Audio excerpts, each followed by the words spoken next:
One really popular stereotype in the motorcycle community is that you'll never see a motorcycle outside of a therapist's office. But do motorcycles actually make for effective therapy? One of the topics that I seem to bump into pretty often in the motorcycle community is that riding motorcycles helps your mental health. This is especially true if you're a veteran with PTSD, because this kind of narrative gets propagated throughout the motorcycle community mostly through word of mouth. Ride a motorcycle, it'll be so freeing. Ride a motorcycle, all your problems will go away. For much of my riding career too, that's a big appeal of why I like to ride. It can provide a big stress relief. But I didn't want to just be told that motorcycles are stress relief. I wanted to kind of figure out why. And one of the most in the trenches testimonials I seem to come across, riding allows somebody to refocus that mental energy that they have pent up into a more positive outlet. When you're riding, you have to constantly be aware. You have to constantly be processing. The benefit to this on your mental clutter and disorganization is that you don't have time for the mental clutter and disorganization. This may not always work so well if you're riding, for example, on a familiar road that you do all the time where you're kind of on autopilot even when you're riding. But even so, most of the time, riders have to be on edge about their surroundings. Everybody who rides at some point develops this sixth sense of knowing when dangers are going to pop out, knowing what to look for.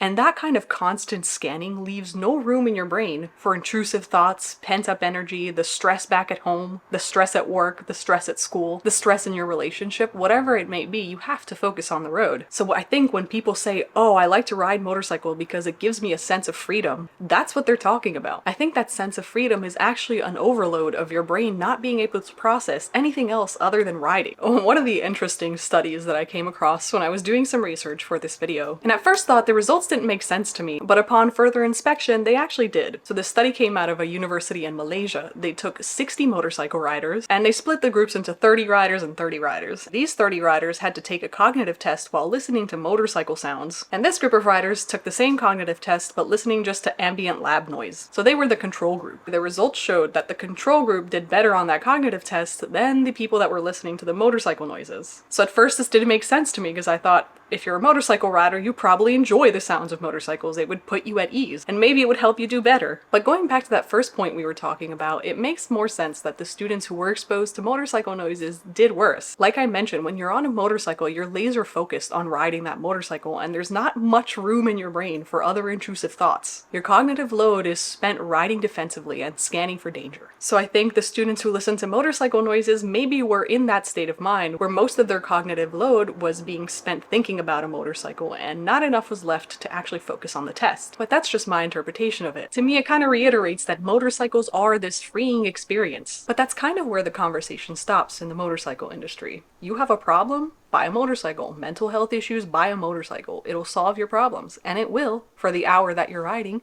but when you get back home, all your problems follow you. While riding a motorcycle is a good way to get some steam off your chest and it is a freeing experience, it's not a solution for the long term. This is one of the things when I see on Instagram, oh, just buy a motorcycle, it'll fix your problems. I want to grab them by the shoulders and shake them and say, no, it'll only temporarily fix your problems. And I'm speaking from personal experience. Yes, I've used a motorcycle to run away from my problems. I've cried in my helmet before, and I've been to the point where the only thing I wanted to do was ride away from it. And I did. And it made me stop crying pretty quickly because I realized I need to see the road, and I can't do that through tears. So I rode on some of my favorite roads. I let off steam, and it was fine to do that. I definitely also rode my motorcycle to get away from the stress that graduate school was putting on me. I think by the time I was in my 4th year of my PhD, when winter would kind of roll around and I couldn't even ride my motorcycle for months on end, I started also getting seasonal affective disorder where the winter was making me extra depressed because I couldn't do my favorite hobby that I used as a stress relief.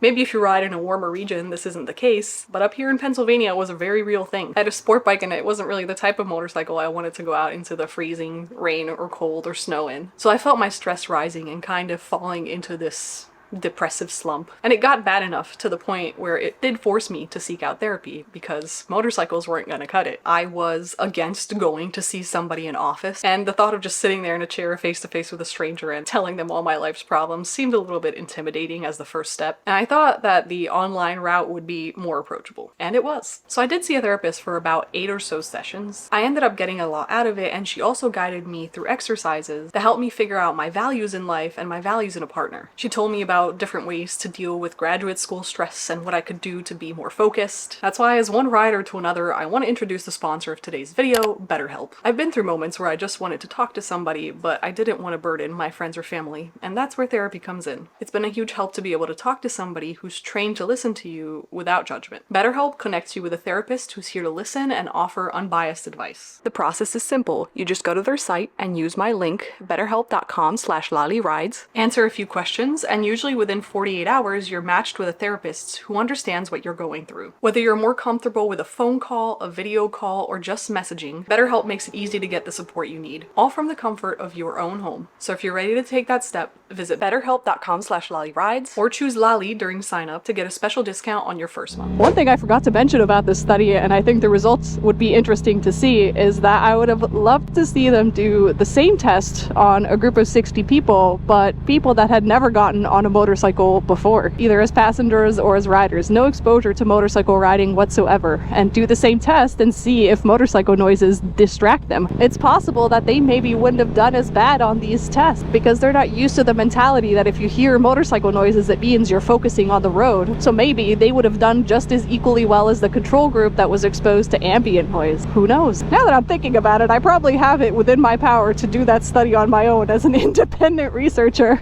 I'm not sure if it would ever get published anywhere, but at least it would make for a pretty funny article. If you're not quite ready to make the leap into therapy, there are other options, I think, for you for now that could help out. One of the things that I will forever praise the motorcycle community for is that it is a community, and it's a nicer community than most of the other types of communities that get made out there. Like, people from the car culture scene have told me that the motorcycle community is way nicer. Like, they're way more accepting of all riders. Honestly, I think some of the most accepting types of riders are sport bike riders. I think if you really want an accepting motorcycle community, no matter what you ride, join the sport bike rider group.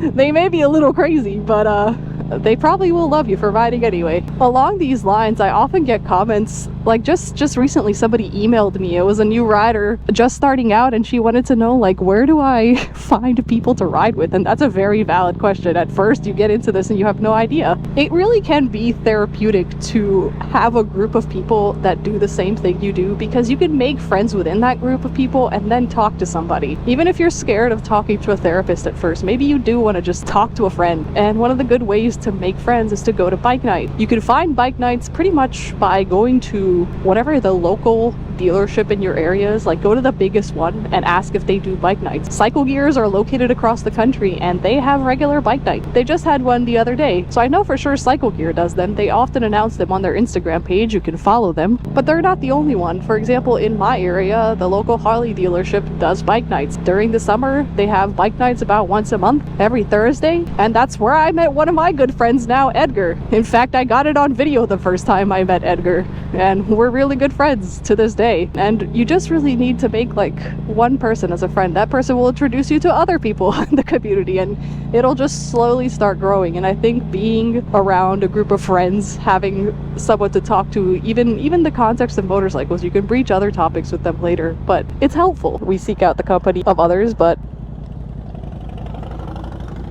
like you see right there, we'll wave to each other. It is a community and it's helpful to have friends. I often find when I'm down in a slump, that's kind of the last thing I want to do is see people. So I know some of us are more social than others, but I really do think just hanging out with people, even if you don't want to, can help you. Hello! Another one of these ways that you can find friends that like the same things as you is to go to motorsport related activities. So here in the United States, we have Moto America. They have multiple races throughout the year. You can attend any of them. You can meet the racers. They have such a relaxed environment. You can talk to them in between races. You're talking to celebrities like they're your friends. At least that's the experience I've always gotten from it, and I've been to like 4 Moto America races now. You can also attend MotoGP if you're near Austin, Texas. It happens at Circuit of the Americas, but that's only once a year. However, that event is huge. We also have World Superbike. If you're not into motorsport racing events, another option I like to do to find people to ride with is to go on Facebook group. Basically search the general area that you're in. So for example, I could do Central Pennsylvania riders or Central Pennsylvania motorcycle riders, something like that on Facebook should turn up some types of riders near your area. Alternatively, you could also do like location you're in plus the model of your bike if you ride like a really popular bike. For example, I ride the MT-07 and we have a local MTO7 riders group, and I've gone on 2 or 3 rides like that just through the group with the MTO7 riders. And another less conventional way of reaching out to people, which I guess I have to mention because it worked for me, is go ahead and start motovlogging. Yeah, make yourself a little space in the motorcycle community by talking about the motorcycle community. It'll help break you out of your shell, and you can slowly build a community that way. I've met so many amazing people through this technique alone, and this channel is a testament to that. You guys are all a testament to that. So those are some options that you can kind of take on your way to therapy. Like I mentioned in the video, I don't think it ends there. You can't just go on a motorcycle ride and expect all your problems to go away. You'll feel good for a little bit because your endorphins are high, or because you have to pay attention to the road and you can't think about your problems, but eventually you gotta work through those problems. Friends are great, but therapy is better because therapy has no biases, and these people are trained to ask the right questions and guide you in the right direction. So yeah, don't keep it bottled up. Let it out, preferably with a health professional, but talking to a trusted friend can also be a hugely beneficial way of doing this. Remember that mental health matters. I will leave links and resources down in the description below for you to use about all the different things I talked about in today's video, and I will see you all in the next one.